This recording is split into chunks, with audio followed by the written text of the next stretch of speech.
Welcome to YOUCANIC. Today here in YOUCANIC we have a 2020 Honda Civic, and on this Honda Civic we have check engine light on, and so we are going to go and check what it is so that we know what sensor to potentially replace or which part of the motor that we are going to be looking at. So in the information cluster, if we hit the information option on our steering wheel, we can scroll over to that little information symbol in there, and then this is all the issues that we potentially have with that. So it gives us a check engine light. Our little check engine light is right over here, but it gives us some information on the system so that we can potentially know what we're looking for, and it's saying that is an emission system. And so we want to look deeper into it.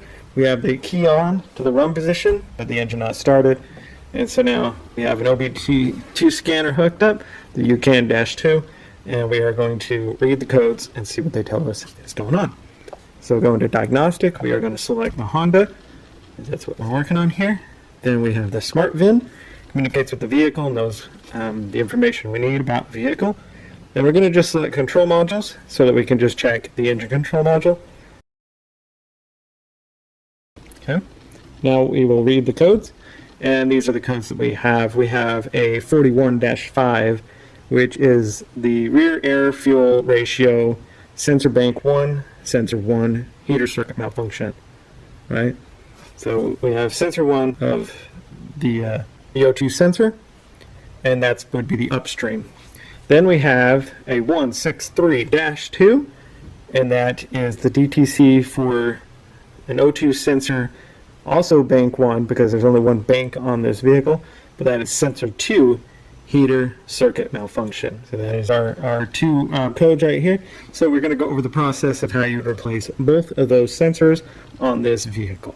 This is the 1.5 liter motor on here, and so we have our exhaust is on the front, intake on the back. We have our upper O2 sensor is right here, and the electric connector is right back here, as well as the electric connector for the lower sensor. We can do the upper one from up here, and the bottom one you may want to jack up the vehicle, support it with jack stands, and then remove the shield and be able to gain access from under it to be able to remove that one. So to start with, just to get these electric connectors undone, for ease, we want to just remove this hose right here, and this is a 5.5 millimeter or a Phillips screwdriver will work to be able to get this undone.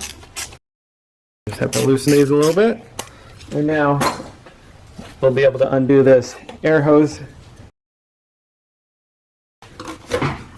and remove that out.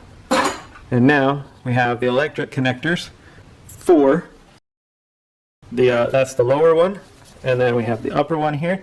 Squeeze and we pull it up, and that unhooks the connector. But to get this, there is the connector itself is held on by the tab, and so there is a tab right here on the back that you pull, and then you can pull this down to get that out.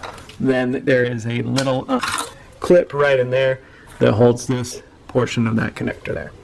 So now with that undone, we can go ahead and remove the Upstream O2 sensor and go through that process to replace. So we follow the Upstream O2 sensor right there. Now, using our O2 sensor socket, it has just that big channel so that the electric wire can be in there. And now we put that on there and be able to loosen and remove on a counterclockwise.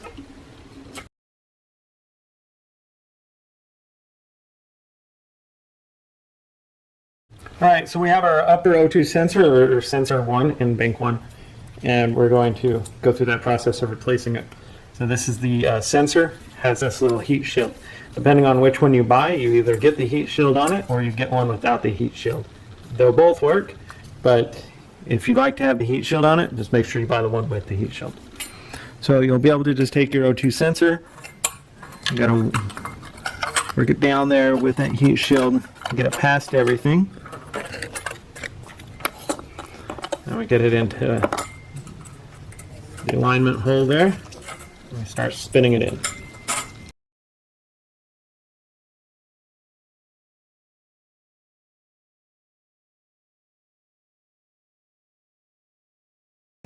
Right, we've got that very good and snug, and now just be able to run our electric back over here to make that connection.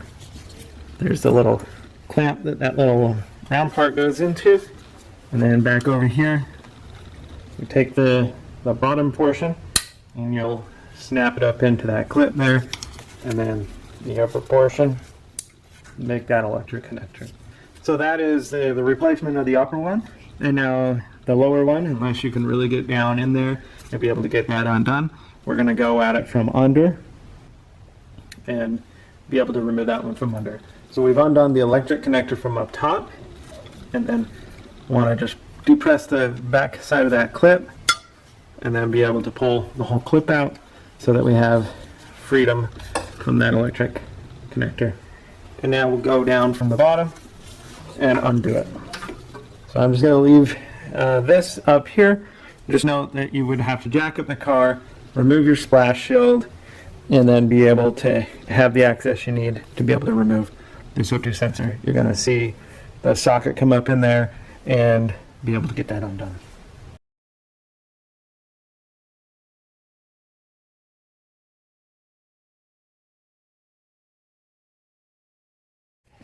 So this is our downstream O2 sensor. Been removed. Was able to get the socket on there, have the ample leverage to be able to loosen it and to get it undone. You take your new one, and whether you want to feed it in from the top and get it on there hand tight, definitely easier to go out from the bottom. So I'm going to go out from the bottom and get it tight, and then we'll come back.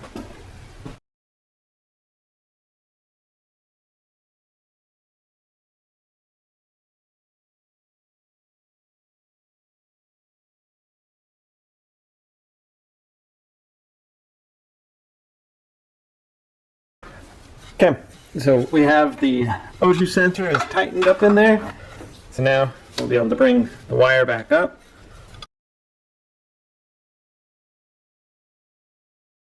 Put that little clip in there. Make our electric connection there. Get that all connected back up.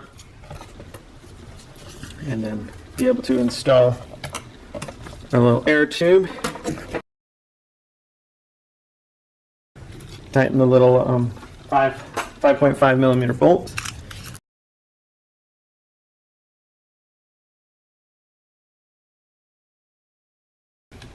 Now, you'll also be checking to make sure that you don't have any exhaust leaks, because that can also cause your O2 sensors not to read properly. Okay, so with the key on in the run position, engine not started, we can go ahead and hit the erase because we know we've replaced those sensors. So let's turn the ignition off. And we want to turn the ignition back on. And it did the full scan, the quick scan of the engine control module, and the codes have been cleared, and that has been good. So you can start it to double check that everything seems to be fine.